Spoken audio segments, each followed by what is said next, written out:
टाइममा यो चारवटा चिज तपाईले खानुभयो भने भोलिको दिनमा नानी एकदमै राम्रो अनि एकदमै हेल्दी रहनेछ। र नम्बर 1 मा रहेको छ बदामको दूध। यसले चाहिँ नानीको स्किन सफ्ट अनि ग्लोइङ गराउँछ। नम्बर 2 मा रहेको छ अखरोट यानी कि ओखर। यसले चाहिँ नानीको ब्रेनलाई एकदमै राम्रोसँगले डेभलप गर्छ। र नम्बर 3 मा रहेको छ क्यारोट। क्यारोट यानी कि गाजर है। गाजरले चाहिँ सबभन्दा राम्रो नानीको आँखाको लागि हुन सक्छ। नानीको आँखा एकदमै तेज अनि राम्रो हुन्छ। र 4 नम्बरमा रहेको छ पालक। पालकमा चाहिँ भरपूर मात्रामा आइरन हुन्छ र जसलाई चाहिँ आइरन डेफिसियन्सी हुन्छ यो टाइममा चाहिँ तपाईले पालक खानुभयो भने नानीलाई डेभलप हुनुमा एकदमै हेल्प गर्छ र यसले खुनको कमीलाई पनि पूरा गर्न सक्छ।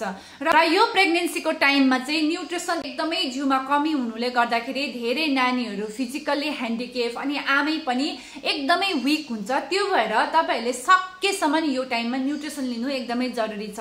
र कतिजनाले चाहिँ अझै पनि यो सोच्नुहुन्छ कि महँगो ड्राई फ्रुट्सहरु खायो भने मात्रै हामीले राम्रोसँगले न्युट्रिसन पाउँछौं भनेर सोच्नेहरुलाई अनि यो पालकको कतिजनालाई न्युट्रिसन भ्यालु थाहा नहुनेहरुलाई यो भिडियो शेयर गरिदिनुस् होला।